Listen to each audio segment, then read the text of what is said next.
Our next speaker is running for governor. It's Mike McCalister, and he's running for governor, and here's Mike.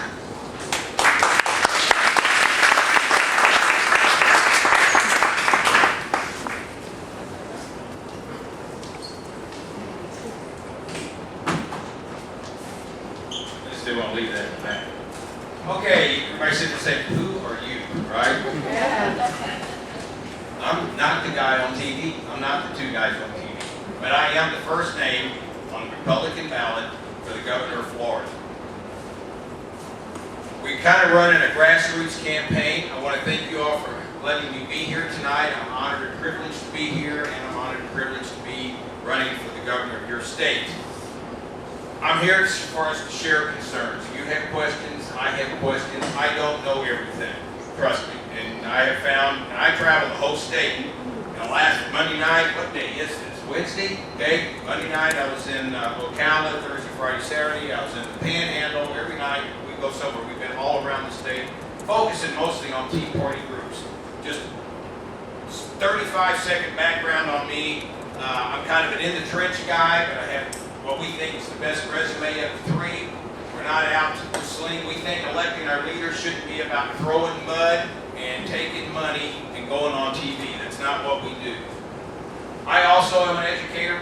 I have a PhD in management. I chair the thesis committees at one school where we study outsourcing, offshoring, the global economy. I sit on dissertation committees at another school for people getting a doctorate in business administration. I used to be the lead faculty for Phoenix and the Tampa area for the global MBA. I understand what's going on in globalization. I used to be an environmental officer for the Florida Guard, fighting with the EPA from Pensacola to Miami, so I understand that. I'm a small business owner. I have a tree farm. My undergrad was in agriculture. I'm a retired colonel. I spent my last 5 years at the United States Special Operations Command in the Center for Operations Plans and Policy, involved in the War on Terror, and I am the only one of the three running that has 2 National Defense Service Medals and a War on Terror Service Medal, so I understand what we're up against. I sat on Pentagon committees in that job and also testified before the U.S. Congress as a subject matter expert on an issue of national security. My 30-second political speech. First of all, like I said, it shouldn't be electing leaders about mud and money. Second, we need to focus on taking our country back and enforcing the Constitution. Yes.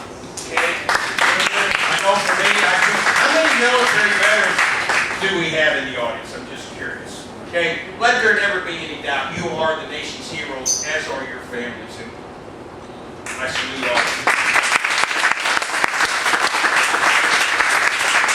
We need to focus on getting this state heading in the right direction. I listened to the gentleman talk about education. Okay? I would like to quit teaching high school and college. For that to happen, we've got to quit teaching first grade and third grade.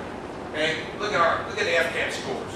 I didn't even really, I got notes so I don't go over, but I got to take, state ranks 47th out of 50. Okay? Slice it, dice it, rack it, stack it, however you want. 47th out of 50, you drop last 4 years in a row. Last May to get into actually in September to get into the University of Florida, took an ACT score of 28. High school average in Florida, same year, 19.4. Okay? There it is, simple math, right? Okay. Let's look at our national issues.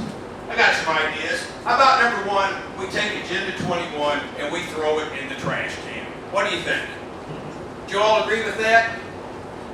Y'all know what Agenda 21 is? Okay. All right. That's the one the UN is pushing. Okay? Where we all live in little communities and centers. Now, okay.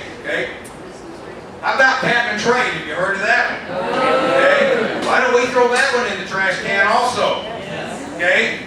How about the Obama health care plan? Okay. Why don't we throw that one in the trash can? Okay. Maybe we ought to just take Obama and Nancy Pelosi and throw them in.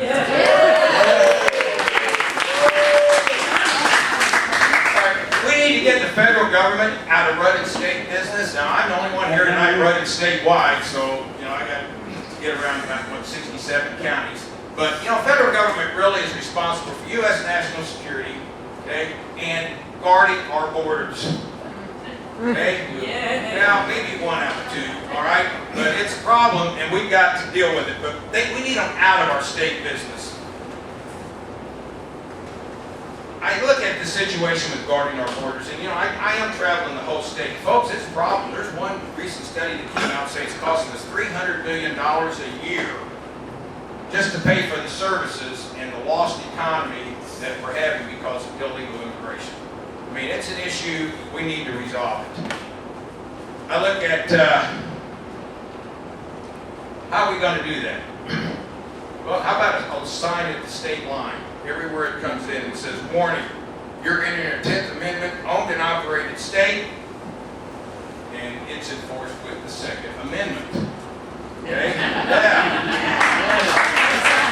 Okay? We need to turn Florida into an economic powerhouse. So guys, I wrote a book last year. You can read it for free. Bright Future for Florida. This was well before I decided to run for governor. There's a serious, and also, just so you know, it's been endorsed by over 60 highly credentialed subject matter experts all around the state, all of this way before I decided to do this. All the endorsements are on the website, McCalister.com, where you can read the book, you can see the endorsements. 4 academic deans in the state endorse the education plan. I don't know about Bill's and Rick's, but 4 academic deans endorsed mine. Got PhDs finance, PhDs economics, PhDs in accounting, all of them highly credentialed, so that you can read the book with confidence and know you're not looking at just a bunch of political garbage. But we do. We've got to grow the economy in Florida. Now, we got to recognize what we're up against, guys. And it is a global economy. We were a big part of making it a global economy, but it is not going back. And so what we've got to do is we've just got to know what we're up against. We've got to realize we're 5% of the world. China and India alone are foreign. Average income in China, $5,000 a year. Okay? That's why they're now the #1 manufacturer of goods, the #1 exporter of goods. But what else is they now have 290 million middle-class people, the same as we do, and yet they still have this huge workforce that works very, very cheap that we compete with all through the value chain. And they have no patent laws. Okay? And they have Walmart pretty much as their distribution channel. You realize 60% of everything sold at Walmart and Target are made in China. Okay? But we can overcome this. We just gotta recognize what we're up against.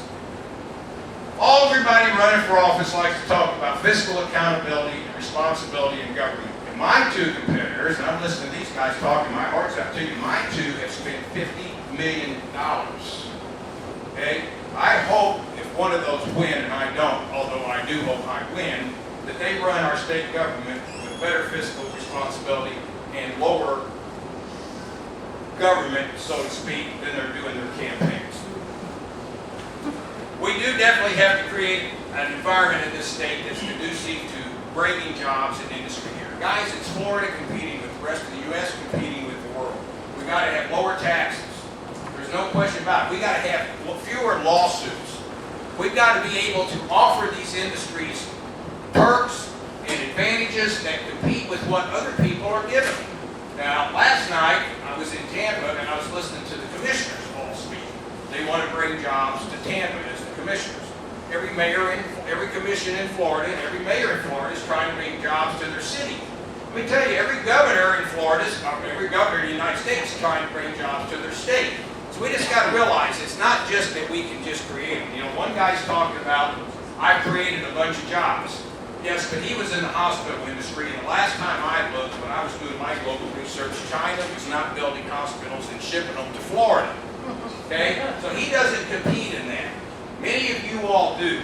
We just have to recognize what we're up against, but we can do this. We've got to bring these paychecks and these jobs to Florida. And I listened to the education tonight. Again, I am an educator.